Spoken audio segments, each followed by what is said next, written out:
Welcome to another edition of Art of the Kickstart. Today I am super excited because I am speaking with Jake and Bekah, the co-founders of Lunadesk. Jake is a posture and ergonomics enthusiast, while Bekah is a yoga teacher and restorative justice practitioner. They have recently just launched Lunadesk, which is the ability to transform any surface into a workstation. Really excited about this opportunity to speak with you both today. So Jake and Bekah, thank you so much for joining us today on Art of the Kickstart. Yeah, thank you. We're excited to be here.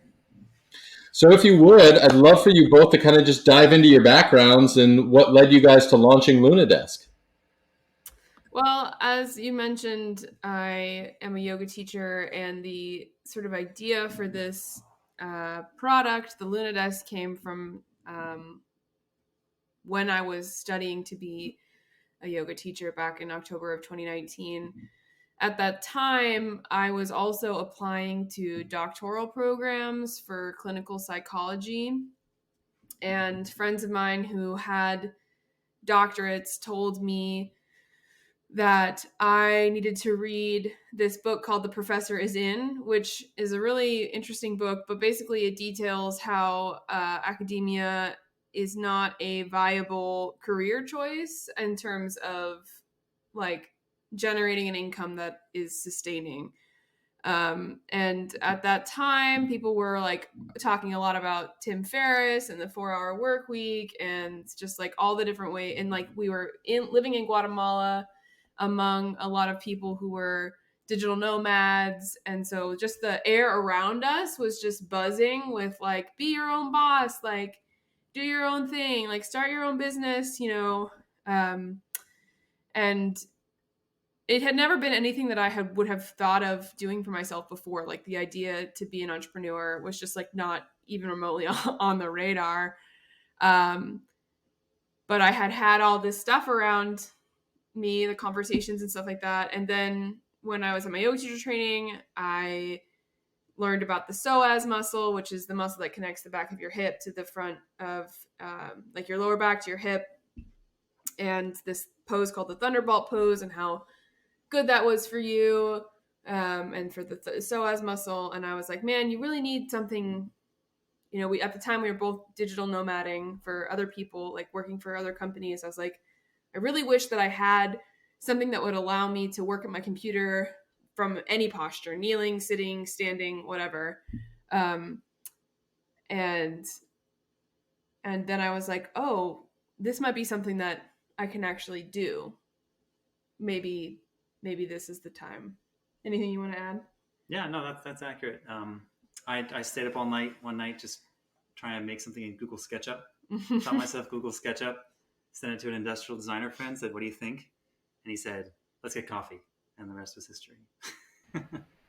Nice. So it's always great to hear, some of the tool sets, right? Because there's a lot of founders that are out there that truly don't know where to begin. And, I think with any writer, that blank page is always the most difficult thing of getting the first word on there. So Google SketchUp, great tool to recommend for all the listeners that are out there. But if you would, talk a little bit about that design process, right? Because we all know how hard it is to get started.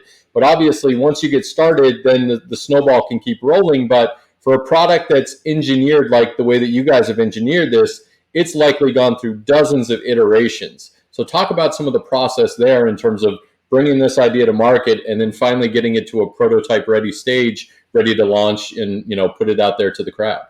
There are 3 major phases of designing, and phase 1 was having no idea what to do and literally just getting lucky and knowing a guy who was an industrial designer.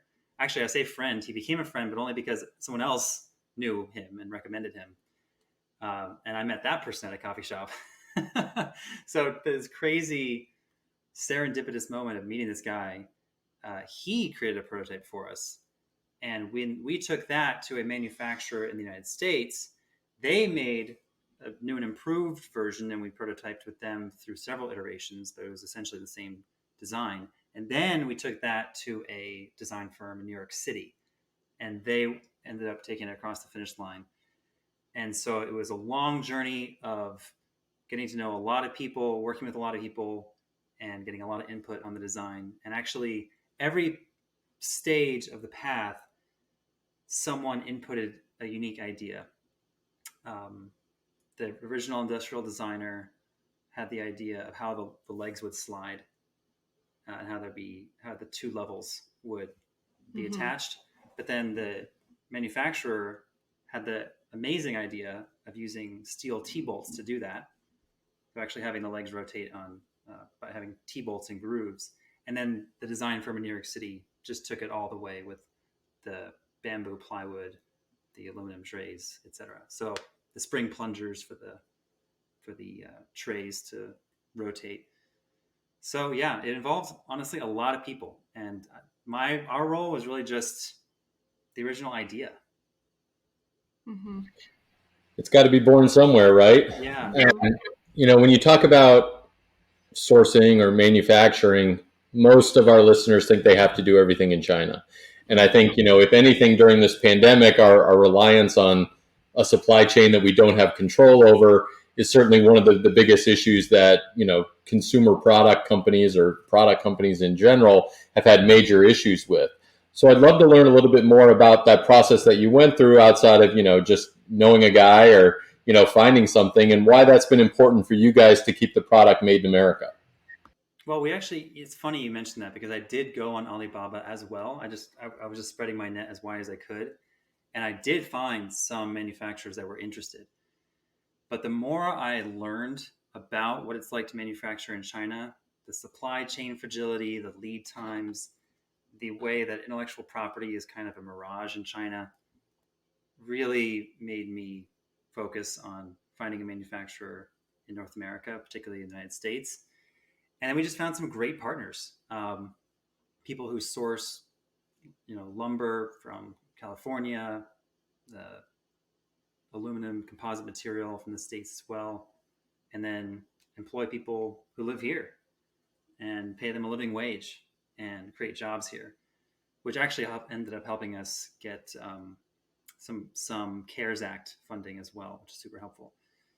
So we're really passionate actually at this point about the fact that it's made in America, and we have no plans at this point to ever outsource to another country like China, because we really, really value the ability to just go to the manufacturer's facility and walk on the floor and talk to them, pick up the phone and call them. I talked to them on Friday. So it's really, really difficult to do that in manufacturing areas in China. So. Absolutely.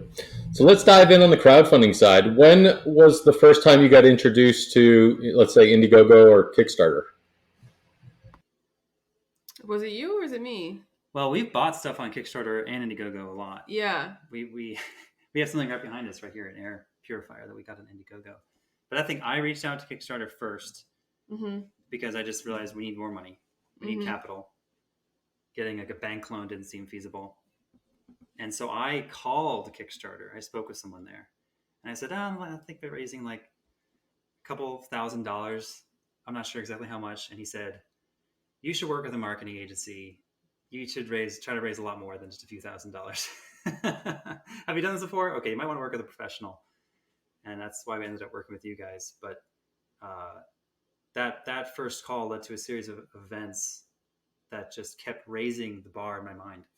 How big this could be and how successful it could be, and what we need to do to get there. So Kickstarter, that ended up being the call that set everything in motion. Nice. So how did you decide that this product was a good fit for Kickstarter overall, based on potentially some of the demographics of who you believed was going to be backing this campaign before it ended up launching? Well, they say, I can start the answer to this question. They say that your ideal customer is a mirror for you, right? And I was in the concepting of this product and like what I wanted this business to be and how I wanted it to be, was thinking about like us and me and like, where do I find products and where would I look? And we are Kickstarter people. We like to go on Kickstarters and we like to support. We're small business people. We're going to pick the local restaurant or the local coffee shop or the local, insert here, local business. We're going to pick the local business over the chain over and over and over again as individuals. So why wouldn't we use a product that would attract those same or a service that would attract those same people. Those are the people who I believe are going to be interested in doing what we're doing and like using the Lunadesk, and that are going to embody the lifestyle that we're like, that the Lunadesk complements. So Kickstarter seemed natural. I'll just tag on that I like to browse Kickstarter a lot, and I have read that a lot of men my age tend to do that. That's like the big demographic that shops on Kickstarter. But the thing is, I almost exclusively went on Kickstarter to look for gifts for Bekah. So I thought, well, maybe this is actually perfect, because not only can men use this, but men might just buy this for their partners. Mm-hmm. Hopefully, you're still partners by the time the product ships, though, right? Yeah, right. Obviously, it's when we first started running campaigns nearly a decade ago, the lead time for some of these products was 3 or 4 years. Mm-hmm. And I think what's been interesting now over the years is products and companies are getting much more ready to launch their invention and their idea, with the idea of shipping that product within usually a 3 to 6 month time frame, just so it's still, again, a product that's top of mind, tip of tongue for that consumer that's like, hey, I have this problem now. You can solve it with this problem and deliver it within a time frame I'm likely still going to have that problem, right? Mm-hmm. So it's been really interesting to see the evolution of creator, such as yourselves, in terms of bringing a product to market and making sure that it gets delivered in a timely manner. Yeah. So if you would, let's talk a little bit about some of the prep work that you guys did leading up to the crowdfunding campaign, and potentially any nuggets and advice that you could give to our listeners. That's you. I'm the visionary. Yeah, she is. And the inspiration. Yeah. Leading up to the Kickstarter, so how much time do you have? Because this is a long story. Fine, have at it. So, like I was saying, we started with the industrial designer. We then partnered with a graphic designer for the logo, had to find a manufacturer, iterated with them a lot, worked with a free business council that we found online, just like a government-sponsored service, helped us create a business plan, financial projections, found a SBA lender, approved SBA lender to help give us some capital. That took a lot of work, a lot of paperwork for that, a lot of having my hand held through that, or our hands held through that. We worked with a design firm, actually multiple design firms, but only ended up partnering with one in New York City. Like I said, that was a total adventure, getting the product across the finish line in that sense. And then worked with a studio in Virginia to get the photography and video produced, and then worked with you guys to get this on Kickstarter. So at the end of the day, it involved, I don't know, over 20 different people, at least that I've spoken with, that you've spoken with, and probably just over 2 years. Yeah. 2020, yeah, just over 2 years of iterating and working on this and driving it forward. But the big breakthrough was getting SBA lending. That unlocked the design, that unlocked the marketing, that unlocked the production. So that happened about 6 to 8 months ago. Would you recommend SBA lending to any other entrepreneurs in the U.S.? I spoke to a bank, and it's like he'd never heard of Kickstarter. Most bankers probably haven't, Jake, right? Yes. Yeah. And so that just seemed like an impossible battle. And so this is again where, like, going to our local community, yes, like the business advisor that Jake is mentioning was hosted by the local university in Maine. Yep. That we went to. So this is like a local person. The person who signed the check for this is so funny, small town Maine things, but like the person who signed the check for this SBA loan went to high school with my mom, like, or no, it wasn't that. Her daughter went to high school with me. We played lacrosse together. That's how that, like, so it was like the whole thing from start to finish was like local banks, local assistant, like these are small business people. And every time we've tried to go bigger and like get something from somebody who is not like a small bank or a local association or anything like that, it's just been denied or just impossible. So for me, again, it's like coming back to like small business, local people, you know, like bootstrapping, being just, those are all things that are aligned with our values and our vision for this product and the people who use this product. So yeah, and I think that line.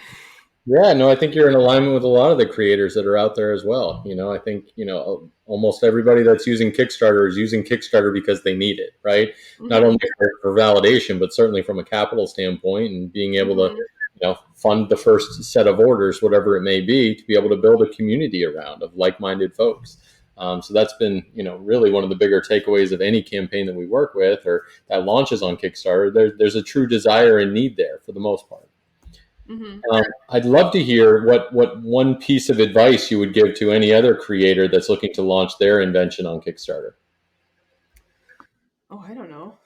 Advice: get good counsel and mentorship. Oh my gosh, I forgot to mention that we work with a trademark lawyer too. We actually just published our what's called a publication for opposition for our trademark. So we pretty much have that in the bag.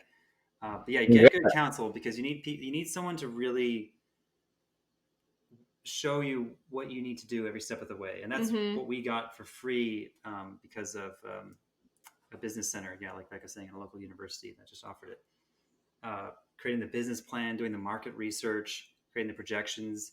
That was useful every step of the way after that. So yeah, I guess the short way of saying that is like, see what's in your neighborhood, see what resources are in your neighborhood. Like the internet is great, but it's not going to like, if you're a small business and this is your first e-commerce, like if you're just like a first time entrepreneur, like big banks are not going to be there for you, but your neighbors will. So like, who's there, who already exists in your community that can be a resource for you, and like just ask. There's a local bank that has like a Shark Tank or some sort of, there's like all these different things. So just like embrace being a small first time entrepreneur and like go find other small first time entrepreneurs or like small scale local people. They can help you. No, that is so true. I think we're all now accustomed to the Googling of things, and I think there's a real opportunity to have real conversations with your neighbors. Obviously, the pandemic's kind of postponed a little bit of that potentially for your neighbors if you hadn't, just moved in or something like that. But there's absolutely, and again, this is why crowdfunding is beautiful, because there is a crowd of people that are like-minded in some semblances, and you're able to tap into that. Obviously, after a launch, but certainly beforehand, a local community can open up way more doors than a Google search could potentially. Yeah, and many if not most states offer resources like that, and there's also non-public, banks like Bekah's talking about that too, Shark Tank like events and things, or have special microloans for this type of thing. And I'm not sure how common that is across the world, but I honestly feel very lucky to live in a country where so many states have that. And that's really what kind of unlocked all of this for us. There's a lot of resources out there, so definitely Google them, but then go talk in person, right? Yeah. Nice. Well, this is going to get us into our launch round. Bekah, you drew the short straw, so are you ready to go? Yeah. Let's do this. So what inspired you to be an entrepreneur? The opportunity to create something that I need, that I want, and that people like me can use, and that can like enhance their day-to-day life. Nice. So if you could meet with any entrepreneur or inventor throughout history, who would you want to have a coffee with? Well, this is hard for us. It was hard for me to come up with someone, but I do really admire Patagonia as a company, for their lifetime guarantee, for their like firm stances, like value stances, the decisions that they make as a company, and the products they sell. Obviously, or maybe not obviously, I'm an outdoor person. I like exercise, I like activities. So there's like several pieces of the company of Patagonia that I really admire and would like to emulate. So I think Yvon Chouinard is how you pronounce his name, might be someone that I would be down to talk to about business and doing business in a way that saves our home planet. Absolutely. So what would have been your first question if you have an opportunity to meet Mr. Ivan? Oh, I think I would be like, I would wonder what were the greatest challenges in making a decision to do things differently. You know, not that I can prevent those challenges from existing or that we'll be able to avoid them, but I'd like to just pick his brain about like what the experiences was of like doing business in a different way and like existing in the business world with like a values aligned stance. Nice. Have you read his book, Let My People Go Surfing? I have not read his book, but I am, you know, sometime maybe when the Kickstarter is over and I find my free time again, that is a book that I would definitely like to read. Yeah. Do you have a book that you have read that you would recommend to our entrepreneurial listeners? Well, the book that really got us on this journey was a book called The Professor Is In, which doesn't really have anything to do with being an entrepreneur, but if you're someone who is considering getting a doctorate or likes to learn things, it is a good book about what not to rely on. I don't think I have any businessy books. Yeah, but that's the book that led us to believe that a career in the humanities and academia, which we both wanted, was maybe not the best choice, you know, if we wanted to start a family and be financially stable. I mean, I see entrepreneurship as the thing that allows me to continue to pursue. I still hold the vision of being in academia and pursuing a doctorate degree, but entrepreneurship is the thing that's going to let me get there. Yeah. And I get to create this really rad product along the way that I want. Definitely, which is probably the most fun piece of it, right? Is creating what you want to use every day. Yeah. So speaking of that, I mean, what would be potentially 2 or 3 of the skills that you think every entrepreneur needs to be successful? I think one skill is just like challenging any core negative belief or like any like the inner critic, right? This is like I'm in the healing field, psychology, etc. So one thing that's like been particularly challenging for me is especially someone who's conditioned as a woman, is to like second guess myself or like not believe that the product that I have is valuable or that it's worthy or that people will like it or that, you know, just any number of criticism, which is obviously not just like something that's associated with women, but like I think one skill to have as an entrepreneur is just to like every day practice just believing in yourself and knowing that you know what you're doing and that if it's valuable to you, there's going to be a bunch of other people that it's valuable to as well. So that's like one skill. And then another skill is just relentlessness, which is just like keep going. Maybe related to the first one. You have to believe in yourself or like believe that what you're producing is worthy, that fuels your relentlessness. But I think being relentless is really important. Absolutely. So what's one invention that's made your life easier during the pandemic? Well, I'm not going to toot my own horn, but I am going to, because I will say the Lunadesk is a game changer. I mean, I can work from like anywhere, any posture. I don't lose any of my mobility. It feels honestly like I'm doing yoga throughout the day because I'm moving constantly into different postures and poses, and it's like connects so seamlessly and with like a little rejuvenating stretch flow. So I'm a huge fan. I use it all day, every day. I mean, absolute game changer. Hands down has been like having the Lunadesk in my life for sure. I'm not allowed to use it. One day I took it and she's like, where'd you? Yeah, you took it and didn't tell me where it went. It was gone for like several days. I was like, you can't do this. I mean, you took it to let other people try it, I guess. Yeah, but get it tested, There you go. Nice. Well, don't leave home with it.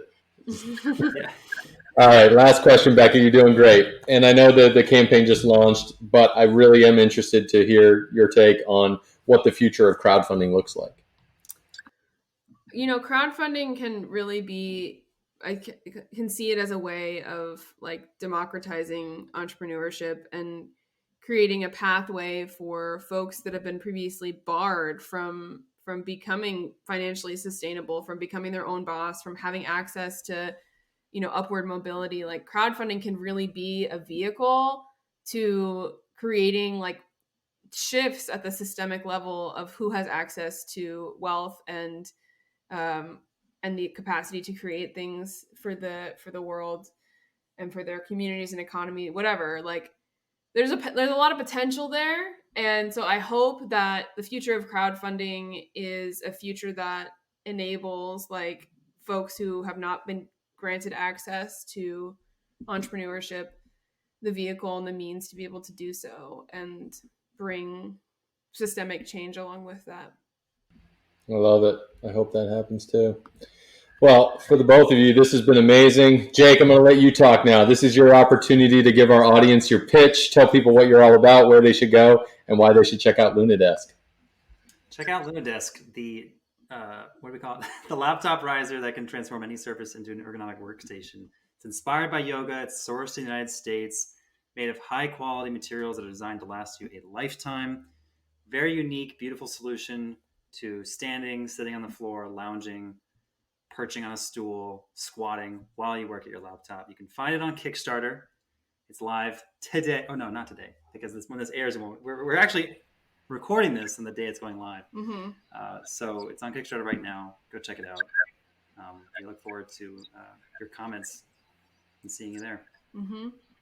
Absolutely. Well, audience, thanks again for tuning in. Make sure to visit the website, artofthekickstart.com, for the notes, the transcript, links to the campaign over on Kickstarter. And of course, I got to give a shout out to our crowdfunding podcast sponsor at Product Hype, the top newsletter for products that just launched on Kickstarter. Jake, Bekah, thank you so much for joining us today on Art of the Kickstart. Thank you. Thank you so much.